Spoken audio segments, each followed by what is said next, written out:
No, it was another guy. He told me. Okay, then. All right. I want $25 to win on Burnt Butterfly in the 6th. All right, you're covered. And good luck. Yours seems to be running out.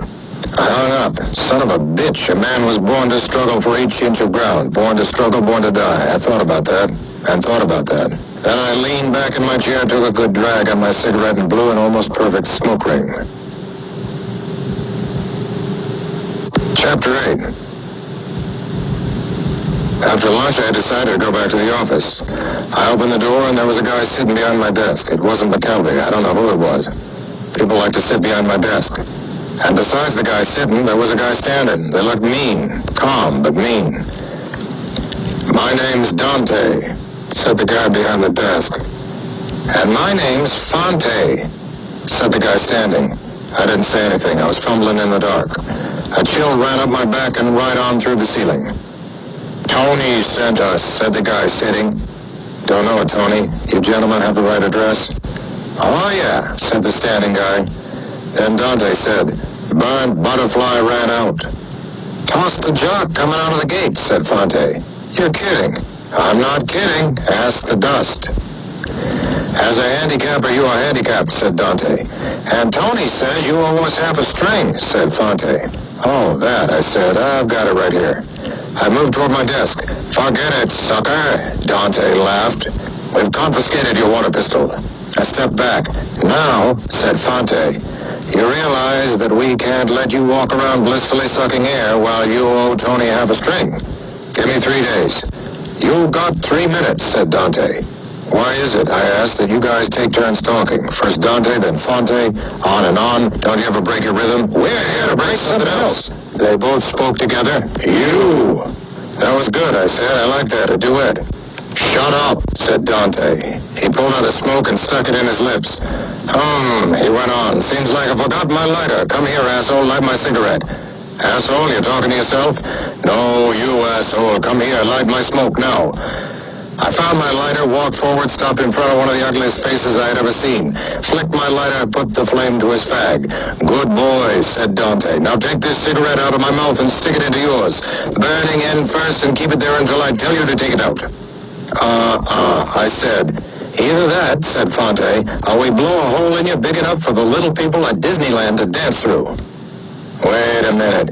You got 15 seconds, said Dante, taking out his stopwatch, setting it. Then he said, now you're on. 14, 13, 12, 11. You don't mean it. 10, 9, 8, 7, 6, 5, 4, 3. I heard the click of a safety catch being taken off.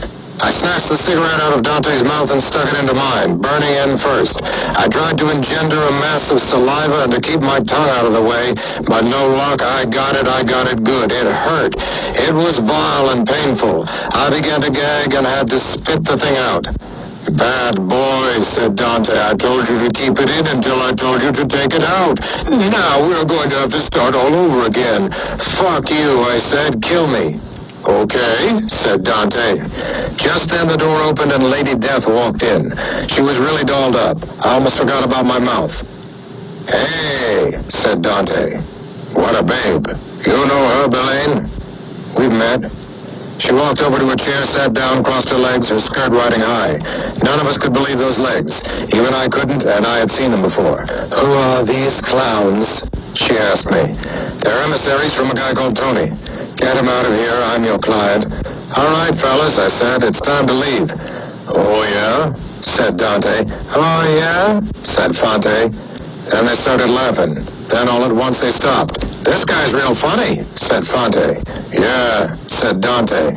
I'll get rid of them, said Lady Death. Then she started staring at Dante. At once he began to lean forward in his chair. He began to look pale. Jesus, he said, I don't feel so good. He turned white, then he turned yellow. I feel sick, he said. I feel awful sick. Maybe it was those fish sticks you ate, said Fonte. Fish sticks, schmish sticks. I gotta get out of here. I need a doctor or something. Then I saw her staring at Fonte. Then Fonte said, I'm getting dizzy. What is this? Flashes of light, rocket flares. Where am I? He moved toward the door. Dante followed him. They opened the door and walked slowly toward the elevator. I walked out and watched them get in. I saw them just before the door closed. They looked horrible, horrible. I walked back into the room. Thanks, I said. You saved my ass. I looked around. She was gone. I looked under the desk. Nobody. I looked in the bathroom. Nobody. I opened the window and looked down on the street. Nobody. Well, I mean, there were plenty of people, but not her. She could at least have said goodbye. Still, it had been a nice visitation. I went back and sat behind my desk. Then I picked up the phone and touched in Tony's number. Yeah, he answered. This is... Tony, this is Mr. Slow Death. What? You still able to talk? I talk real good, Tony. I've never felt better. I don't understand this. Your boys were by, Tony. Yeah. I let them off easy this time. You send them again, and I'm going to take them all the way out. I heard Tony breathing into the phone. It was a very confused breathing. Then he hung up. I took a pint of scotch out of the lower left-hand drawer, uncapped it, and had a good hit. You messed with Belaine, you were in trouble. It was as simple as that. I capped the bottle, put it back in the drawer, and wondered what I was going to do next. A good dick always has things to do. You've seen it in the movies. Chapter 9. There was a knock on the door. No, it was 5 rapid knocks, loud, insistent. I can always take a reading on a knock. Sometimes when I get a bad reading, I don't answer. This knock was only half bad. Come in, I said. The door swung open. It was a man, mid-50s, semi-wealthy, semi-nervous, feet too big, wart on upper left forehead, brown eyes, necktie, 2 cars, 2 homes, no children, pool and spa. He played the stock market and was fairly dumb. He just stood there, sweating a bit and staring at me. Sit down, I said. I'm Jack Bass, he said, and I know. What? You think your wife is copulating with somebody or somebody's? Yes. She's in her 20s. Yes. I want you to prove that she's doing it. Then I want a divorce. Why bother, Bass? Just divorce her. I just want to prove that she... Forget it. She'll get just as much money either way. It's the new age. What do you mean? It's called the no-fault divorce. It doesn't matter what anybody does. How come? It speeds up justice, clears the courts. But that's not justice. They think it is. Bass just sat in his chair, breathing and looking at me. I had to straighten out the Celine matter and find the Red Sparrow, and here was this flabby ball of flesh worried because his wife was screwing somebody. Then he spoke.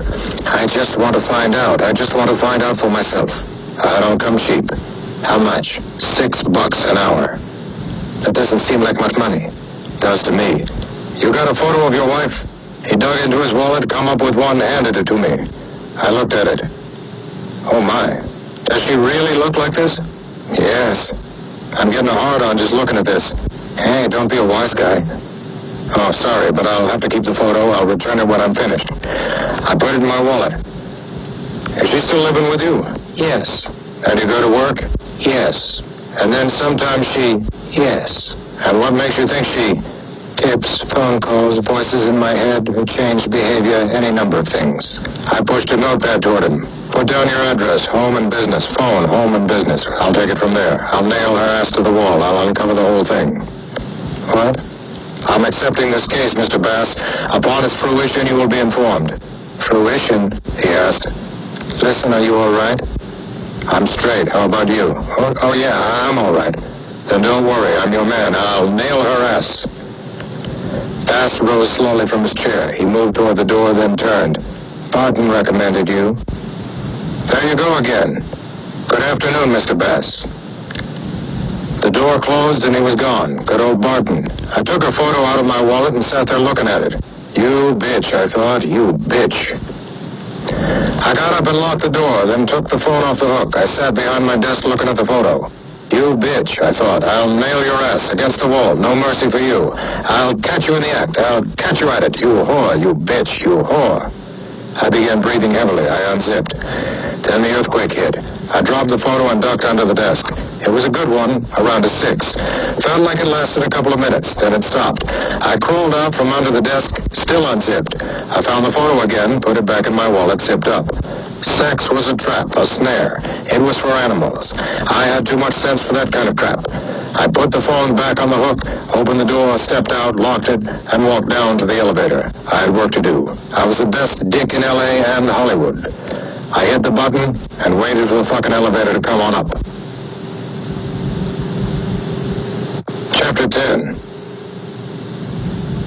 Skip the rest of the day and night here, no action, it's not worth talking about. Chapter 11.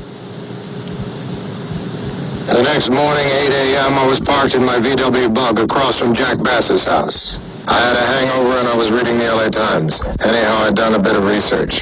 Bass's wife, her first name was Cindy Bass, formerly Cindy Maybell. Press clippings revealed that she was a small-time beauty contest winner, Miss Chili Cook-Off of 1990. Model, bit-part actress, liked to ski, student of the piano, liked baseball and water polo. Favorite color red, favorite fruit banana. Liked a catnap, liked children, liked jazz. Read Kant, sure. Someday hope to enter the bar, etc., etc. Met Jack Bass over a roulette wheel in Las Vegas. They were married 2 nights later. About 8:30 a.m., Jack Bass backed out of his drive in his Mercedes and headed for his executive position at the Aztec Petroleum Company. Now it was me and Cindy. I was going to bust her wide open. She was at my mercy. I took out the photo for a recheck. I started sweating. I pulled down the sun visor. The whore, she was dumping on Jack Bass. I slipped the photo back into my wallet. I was beginning to feel eerie. What was wrong with me? Was this dame getting to me? She had intestines like everybody else. She had nostril hairs. She had wax in her ears. What was the big play? Why was the windshield rolling in front of me like a big wave? Must be the hangover. Vodka with beer chaser. You had to pay. Nice thing about being a drunk, though, you were never constipated. Sometimes I thought about my liver, but my liver never spoke up. It never said, "Stop it, you're killing me and I'm gonna kill you." If we had talking livers, we wouldn't need AA. I sat in the car waiting for Cindy to come out. It was a sultry summer morning. I must have fallen asleep sitting there. I don't know what awakened me, but it was her Mercedes backing out of the drive. She slung it around, headed south, and I followed her. Red Mercedes. I followed her to the freeway, the San Diego. She took the fast lane and hit it. Well, she was doing 75 anyhow. She must have been hot. She wanted it. I felt something twitch between my legs. A sheath of sweat began to layer my forehead. She got it up to 80. She was in heat. The bitch was in heat. Cindy. I stayed right with her, 4 car lengths behind. I'd nail her ass. I'd nail her ass like it had never been nailed before. This was it. Chase and consummation. I was Nick Bellane's super dick. Then I saw the flashing red lights in my rearview mirror. Shit. I gradually edged over to the slow lane, saw a shoulder, parked the Bug, got out. The cops stopped 5 car lengths back. 1 got out on each side. I went toward them, reaching for my wallet. The tall cop flipped his gun out of the holster, pointed it at me. "Hold it, buddy." I stopped. "What the hell you gonna do, drill me? Go ahead, drill me." The shorter one came around behind me, got me in an arm lock, walked me to the hood of the police car and slammed me down over it. "You shit," he said. "You know what we do with pricks like you?" "Yeah, I got a damn good idea." "This prick is a wise guy," said the short cop. "Take it easy, Louis," said the tall cop. "Somebody might have a camcorder. This is not the place." "Bill, I hate wise guys." "Well, bust him, Louis. We'll bust his ass good later." I was still jammed over the hood. Cars were slowing on the freeway. The gawkers were gawking. "Come on, fellas," I said. "We're causing a traffic jam." "You think we give a fuck?" asked Bill. "You threatened us. You ran toward us, reaching into your waistband," screamed Louis. "I was reaching for my wallet. I wanted to show you my ID. I'm a registered detective, City of Los Angeles. I was tailing a suspect." Louis let go the death grip he had on my arm. "Stand up." "Okay. Now slowly reach for your wallet and take out your driver's license." "Okay." I handed him a little slip of paper folded up. "What the hell is this?" he asked. The cop handed it back to me. "Unfold it, then hand it back." I did that, said, "It's a kind of temporary license. They took my old one when I failed my driver's license test, the written one. This lets me drive until I take my next test in a week." "You mean you flunked your test?" "Yeah." "Hey, Bill, this guy flunked his driver's test." "What? Really?" "I have things on my mind." "Looks like you had nothing on your mind," Louis smirked. "It's for laughs," said Bill. "And you mean you're a licensed detective?" asked Louis. "Yep." "Hard to believe. I was hot after a suspect when you flashed your lights. I was just about to nail her ass." I handed Louis the photo. "Holy shit," he said. He kept staring at the photo. It was a full-length shot. She was in a miniskirt and a low-cut blouse, very low-cut. Hey, Bill, look at this. I was hot on her tail, Bill. I was just about to nail her ass. Bill kept staring at the photo. He went. I need the photo back, officer, personal evidence. Oh, yeah, sure, he said, reluctantly handing it back. Well, we ought to bust you, said Louis. But we won't, said Bill. We'll write you up for doing 75 even though you were doing 80. But we get to keep the photo. What? You heard. But that's extortion, I said. Bill moved his hand toward his gun. What did you say? I said it's a deal. I handed the photo back to Bill. He began writing out the speeding ticket. I stood there waiting. Then he handed me the ticket. Sign it. I did. He ripped it off and handed it to me. You've got 10 days to pay, or if you plead not guilty to appear in court as indicated. Thank you, officer. And drive with care, said Louis. You too, buddy. What? I said sure. They strolled back toward their car. I strolled toward mine. I got in, started the engine. They were just sitting back there. I pulled into traffic, then kept it at 60. Cindy, I thought, you're really gonna pay now. I'm gonna nail your ass like it has never been nailed. Then I got to the Harbor Freeway turnoff, took 110 south, and just drove along, hardly knowing where I was going.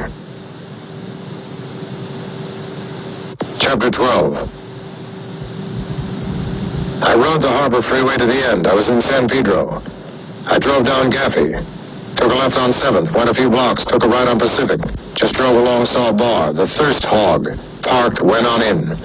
It was dark in there. The TV was off. The bartender was an old guy, looked to be 80, all white hair, white skin, white lips. 2 other old guys sat there, chalk white. Looked like the blood had stopped running in all of them. They reminded me of flies in a spider web, sucked dry. No drinks were showing. Everybody was motionless, a white stillness. I stood in the doorway looking at them. Finally, the bartender made a sound. Eggs. Has anybody here seen Cindy, Celine, or the Red Sparrow? I asked. They just looked at me. One of the patrons' mouths drew together into a little wet hole. He was trying to speak. He couldn't do it. The other patron reached down and scratched his balls, or where his balls used to be. The bartender remained motionless. He looked like a cardboard cutout, an old one. Suddenly, I felt young. I moved forward and took a bar stool. Any chance of getting a drink here? I asked. It's, said the bartender. Vodka 7, forget the lime. Now just kick 4.5 minutes in the ass and forget it. That's how long it took the bartender to get it to me.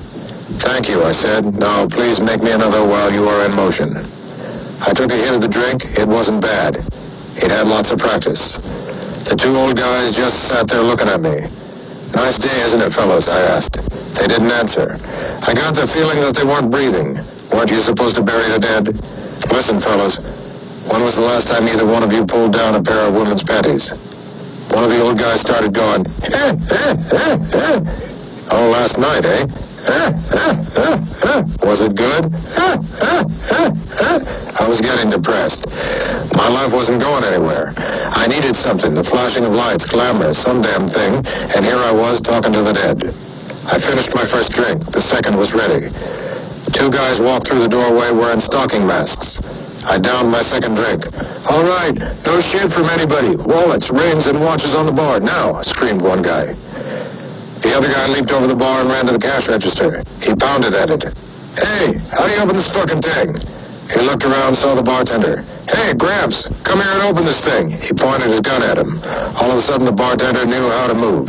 He was at the register in a wink and had it open. The other guy was putting the stuff we had laid on the bar into a sack. Get the cigar box under the bar, he yelled at his buddy. The guy behind the bar was stuffing the cash from the register into a sack. He found the cigar box. It was loaded. He stuffed it in the sack and leaped over the bar. Then they both stood there for a moment. I feel kind of crazy, said the guy who had leaped over the bar. Forget it, we're leaving, said the other guy. I feel crazy, yelled the first guy. He pointed his gun at the bartender. He fired 3 shots, all into the gut. The old man jerked 3 times, then fell. You fucking fool! What did you do that for? His cohort yelled. Don't call me a fool, I'll kill you too, he screamed, then turned and pointed his gun at his partner. He was too late. The shot went through his nose and came out the back of his head. He fell over, taking a bar stool down with him. The other guy ran out the door. I counted to 5, then ran out after him. The two old guys were still alive when I left, I think. I was in my car fast. I dug out from the curb, went a block, took a right, and went down a back street. Then I slowed down and drove along. I heard a siren then. I lit a cigarette from the dash, turned the radio on. I got some rap music. I couldn't understand what the guy was rapping about. I didn't know whether to go back to my place or the office. I ended up in a supermarket pushing along a cart. I got 5 grapefruit, a roasted chicken, and some potato salad, a fifth of vodka, and some toilet paper. Chapter 13. I found myself back at my apartment. I dove into the chicken and the potato salad. I rolled a grapefruit across the rug. I felt frustrated. Everything was defeating me. Then the phone rang. I spit out a half-cooked chicken wing and answered. Yeah? Mr. Belaine? Yeah? You've won a free trip to Hawaii, somebody said. I hung up. I walked into the kitchen and poured a vodka and mineral water, plus a touch of Tabasco sauce. I sat down with it, had half a hit. Then there was a knock on the door. I got a bad read on the knock, but I went ahead anyhow and said, "Come on in." Much to my regret, it was my neighbor from 302, the mailman. His arms always hung kind of funny, his mind too. His eyes never quite looked at you, but somewhere over your head, like you were back there instead of where you were. There were a few other things wrong with him too. "Hey, Belaine, got a drink for me?" "In the kitchen, mix your own." "Sure." He walked into the kitchen, whistling Dixie. Then he came sauntering out, a drink in each hand. He sat down across from me. "Don't want to run short," he said, nodding at his drinks. "You know," I informed him, "they sell that stuff in a lot of places. You ought to stock up." "Forget that. Look, Belaine, I'm here to talk turkey." He drained the drink in his right hand, smashed the glass against the wall. He'd learned that from me. "Look, Belaine, I'm here to start us both on the road to easy glory." "Sure," I said. "Let's hear it." "Local Mike. Ran the other day. Speed like a leopard's tongue on a virgin tit. Ran the first quarter in 21.0. Came blazing into the stretch with a 5-length lead, $20,000 claimers. Only got beat by a length and a half. Now he's dropping down against 15,000 claimers. Rabbit like that at 6 furlongs. All they'll see is his asshole. The racing form has him listed at 15-1, a steal. I'm cutting you in on the action, good buddy." "Why cut me in? Why don't you take all the action?" He drained his other drink, then looked around, raised his glass. "Hold it," I said. "You smash that glass and you're going to have 2 assholes." "Huh?" "Think about it." The mailman quietly set his glass down. "Got any more to drink?" "You know it. Pour me one, too." He walked into the kitchen. I felt myself gradually losing my patience. Then he came out, handed a drink to me. "Hold it," I said. "I'll take your drink." "How come?" "It's stronger." He handed me the other drink, then sat down. "Now, like I said, mailbag, why cut me in?" "Well, he said. "Yes, go on." "I'm a little short of green, got nothing to put down, but after we score, I can pay from the profits." "I don't like the sound of that." "Look, Belaine, I just need a little scratch." "How much? $20? That's a hell of a lot of money." $10. 10 fucking bucks. Okay, $5. What? $2. Drag your sack out of here. He drained his drink and stood up. I finished mine. He just stood there. He said, "How come all his grapefruits are on the floor?" "Because I like them like that." I got up and moved toward him. "Time to go, fella." "Time to go, huh?" "I'll go when I'm damn good and ready." The drinks had made him bold. That happens. I slammed my fist into his gut. I had on my brass knuckles. Damn near went right through him. He dropped. I walked over and scooped up some broken glass from the floor. Then I came back, opened his mouth, and dropped the glass in there. Then I rubbed his cheeks around and slapped him up a bit. His lips turned redder.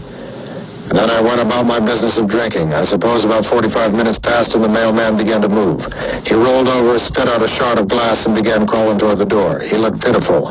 He crawled right up to the door. I opened it, and he crawled out and down toward his apartment. I'd have to watch him in the future. I closed the door. I sat down and found half a dead cigar in the ashtray. I lit it up, took a drag, gagged, tried it again, not too bad. I felt introspective. I decided not to do any more that day. Life wore a man out, wore a man thin. Tomorrow would be a better day.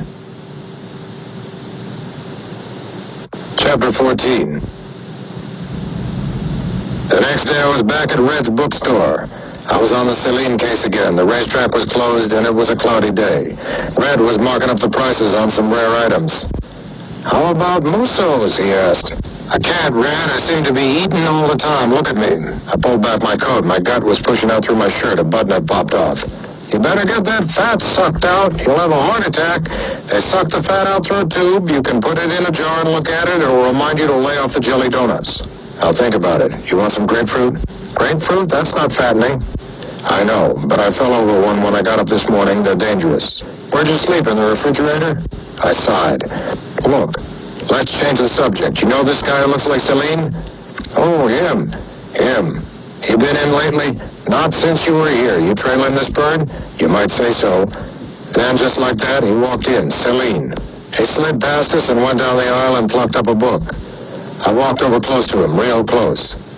He had the signed copy of As I Lay Dying. Then he noticed me. In the old days, he said, writers' lives were more interesting than their writing. Nowadays, neither the lives nor the writing is interesting.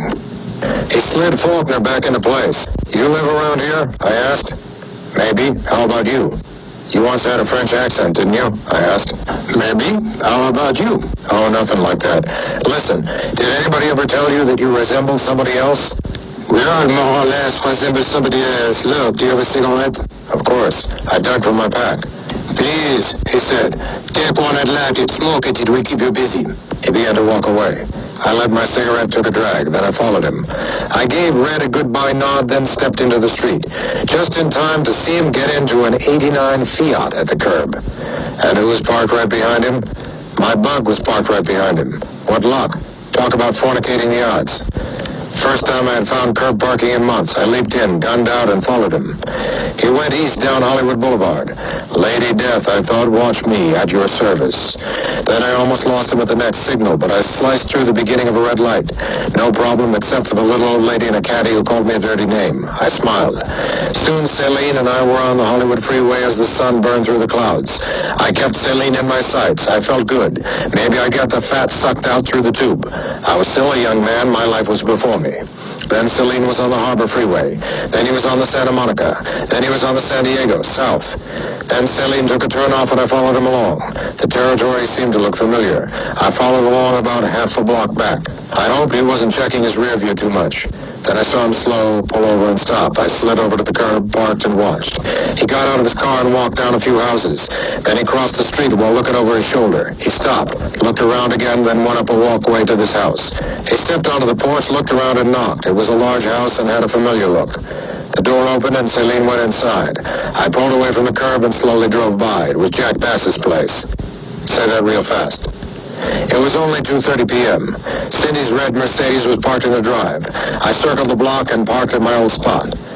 I was going to kill two birds with one stone. I was going to uncover Celine, and I was going to nail Cindy's ass. I'd give them some time, 10 minutes. When I was in grammar school, we had a lady teacher who asked us, what do you want to be when you grow up? Almost all the boys said they wanted to be firemen. That was dumb. You could get burned. A few guys said they wanted to be doctors or lawyers, but nobody said, I want to be a detective. And now, here I was one. Oh, when she came to me, I said, I don't know. The 10 minutes were up. I grabbed my mini camcorder, kicked the car door open, and moved toward the house. I felt myself trembling a bit, inhaled deeply, and stepped up to the door. The door lock was no problem.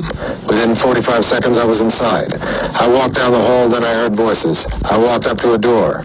They were in there. I heard their voices. Their tones were low. I pressed forward and listened. I heard Celine. You need this. You know it. Hi. I heard Cindy. I'm not sure. Suppose Jack finds out. You never know. Jack is a violent man. You never know. This is for your own good. Cindy laughed. My good? Won't you get anything out of it? Of course. Here. Look, take this in your hand. It's a beginning. I waited a few seconds, then I kicked the door open and swung in there with my camcorder. I had it on and focused.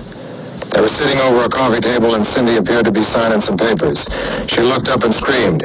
Oh, shit, I said. I lowered the camcorder. What the hell is this? Celine asked. You know this guy? I never saw him before. I have, said Celine. He hangs around his bookstore asking me stupid questions. I'm going to call the police, Cindy said. Hold it, I said. I can explain everything. You'd better be good, said Cindy. You'd better, said Celine. I couldn't think of anything. I just stood there. I'm going to call the police, said Cindy. Now. Hold it, I said. Your husband, Jack Bassey, hired me. I'm a dick. Hired you for what? To nail your ass. To nail my ass? Yes. I was just trying to sell this lady some insurance, said Celine. And you come busting in here with your camera. I'm sorry, it was an error. Please allow me to rectify it. How the hell are you going to rectify this? Asked Celine. I don't know right now. I'm terribly sorry. I'll find something to make all this better, really. This guy's some kind of jerk, said Cindy. A mental case. I'm sorry, but I'm going to leave now. I'll contact you about everything. We're going to turn you over to the police, stated Cindy. I must be leaving, I said. Oh, no, said Cindy. You're not going anywhere. She hit a buzzer as I turned to move out through the door. But there stood a reasonable facsimile of King Kong. He was monstrous. He moved slowly toward me. Hey, boy, I asked him, do you like candy? Punk, he said. You're my candy. How about some toys? What kind of toys you like? King Kong ignored that. He turned to Cindy. You want me to kill him? No, Brewster. Just fix him up so he can't move around so well for a while. Okay. He moved toward me. Brewster, I said. Who did you vote for president? Huh? He stopped to think. I took the mini camcorder and hurled it straight at his playground. It slammed in on target. He bent over, grabbed his privates. I ran forward, picked up the camcorder, and brought it down on the back of his neck. I heard